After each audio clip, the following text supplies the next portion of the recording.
Pemirsa, dua jenazah pekerja Freeport yang tertimbun longsor tambang di Mimika, Papua Tengah berhasil dievakuasi. Saat ini tim penyelamat masih mencari 5 pekerja yang terperangkap di tambang bawah tanah.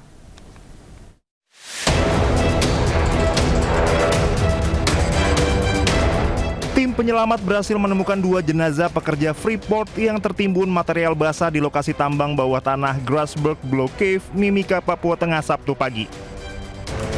Saat ini kedua jenazah bernama Irawan 46 tahun dan Wigi Hartono 37 tahun sedang dilakukan proses identifikasi oleh tim Inafis Polres Mimika untuk kemudian dilakukan visum.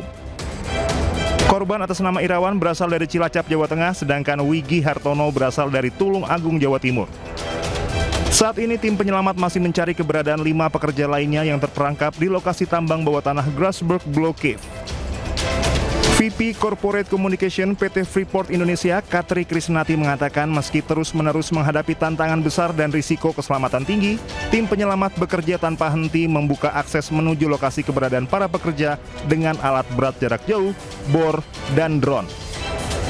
Tantangan terbesar yakni volume material basah yang masih aktif dalam jumlah yang besar, jauh lebih besar dari yang pernah terjadi. Hal ini membuat proses penyelamatan menjadi kompleks, penuh risiko, dan memerlukan waktu tambahan untuk menyingkirkan material dalam jumlah besar.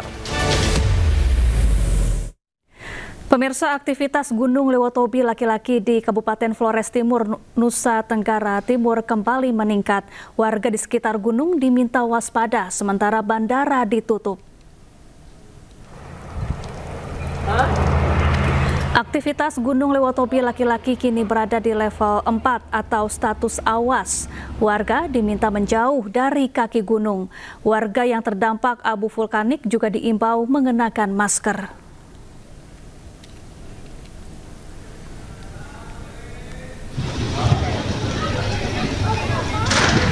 Sementara itu, Bandara Frans Seda di Kabupaten Sika, Nusa Tenggara Timur terkena impas erupsi Gunung Lewotobi laki-laki. Bandara ini ditutup sementara sejak 2 hari lalu. Sejumlah penerbangan dari dan menuju Kabupaten Sika dibatalkan.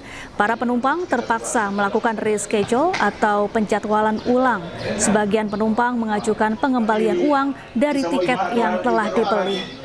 Antri sembarang.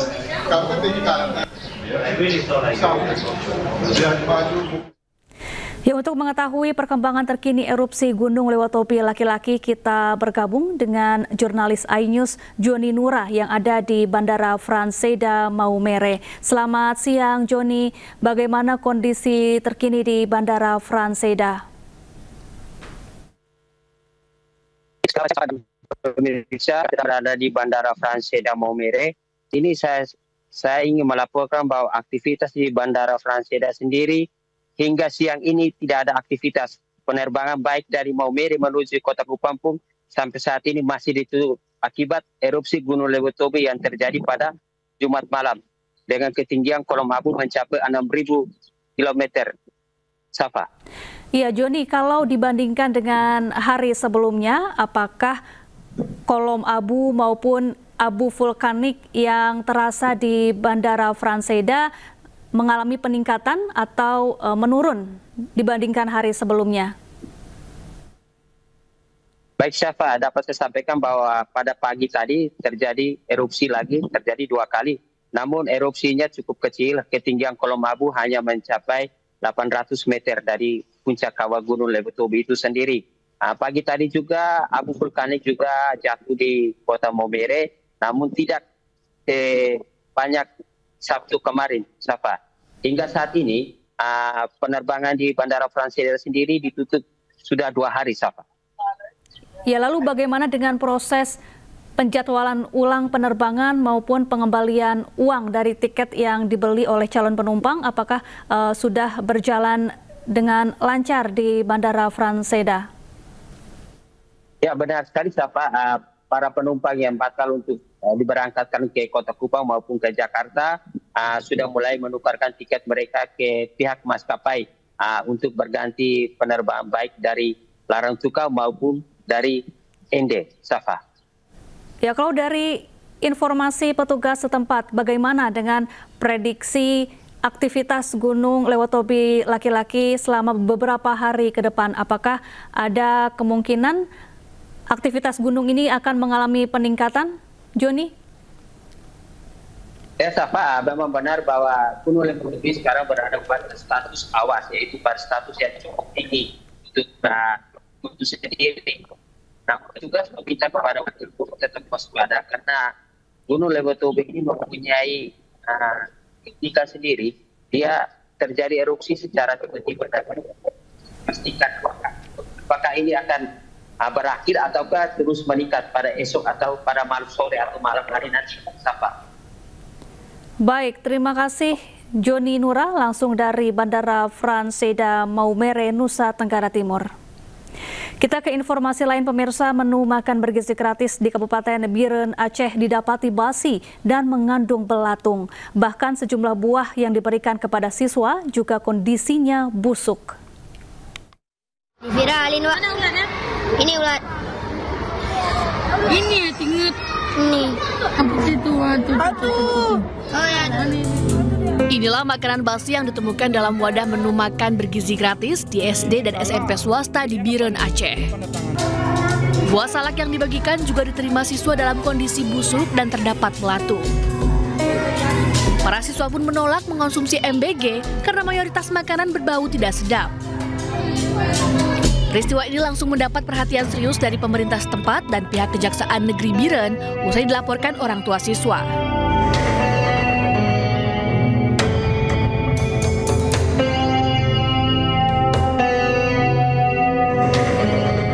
Di awal itu setelah kita bagian omprengan ke siswa SD Askia dan SMP Askia, tidak lama selang waktu datang wali kelas yang membawakan beberapa omprengan dengan melaporkan kepada saya bahwa nasinya sudah berlendir dan mengeluarkan bau yang cukup menyengat. Menyampaikan bahwa anak-anak SD menemukan adanya belatung yang keluar dari dalam udang, lauk udang yang disajikan di dalam omprengan, dan juga ada yang beberapa menemukan ada salak yang busuk, tapi jumlah salak yang busuk juga tidak banyak. Pemda Kabupaten Biren menyebut akan terus mengawasi dan mengevaluasi secara berkala pelaksanaan program MBG di daerah mereka. Kami sudah mengkonfirmasi ke dapur bahwa ulat itu berasal dari buah salak. Kebetulan menu pada hari itu adalah buahnya itu buah salak. Di buah salak itu karena kulitnya belum dikupas, jadi masih mungkin ada yang busuk dari dalam sehingga ulatnya keluar. Oleh karena itu, untuk makanan yang sifatnya cepat basi, ya, kemudian dan buah salak yang seperti resikonya, itu kayaknya ke depan harus dievaluasi kembali untuk diberikan. Pihak sekolah dan orang tua siswa berharap menu MBG bisa betul-betul diproduksi secara aman dan higienis agar tidak membahayakan kesehatan siswa. Dari Biren Aceh, Musriyadi, iNews melaporkan. Menteri Sekretaris Negara Prasetyo Hadi menyampaikan permohonan maaf dan akan melakukan evaluasi imbas banyaknya kasus keracunan makan bergizi gratis di sejumlah wilayah di Indonesia. Sementara itu, Kepala Badan Gizi Nasional Dadan Hindayana menyebut bahwa juru masak yang tidak siap dan bahan baku makanan menjadi penyebab sejumlah kasus keracunan MBG. Kami atas nama pemerintah dan mewakili Badan Gizi Nasional memohon maaf karena telah terjadi kembali beberapa kasus di beberapa daerah yang tentu saja itu bukan sesuatu yang kita harapkan dan bukan suatu kesengajaan. Namun demikian tentu saja ini menjadi bahan evaluasi dan catatan. Kami telah berkoordinasi dengan BGN termasuk dengan pemerintah daerah untuk yang pertama adalah memastikan bahwa seluruh yang terdampak harus mendapatkan penanganan secepat mungkin dan sebaik-baiknya. Yang kedua tentu harus dilakukan upaya evaluasi termasuk mitigasi, perbaikan supaya masalah-masalah seperti ini. Biasa masak 4 orang sampai 10 orang, itu belum tentu bisa untuk masak langsung 1.000 sampai 3.000. Jadi baiknya kalau ada 20 sekolah yang dilayani, untuk hari pertama ya 2 sekolah dulu, nanti 2 hari kemudian bertahap menjadi 4 sekolah. Nah, itu yang kami sarankan. Yang kedua, yang kejadian di Maluku Barat Daya atau mana? Di Baobau, di Baobau itu sudah 8 bulan berjalan. Jadi sebenarnya sudah biasa. Tapi kemarin kejadian karena Pemirsa, beragam upaya dilakukan para pelaku usaha SPBU BBM swasta demi mempertahankan karyawannya.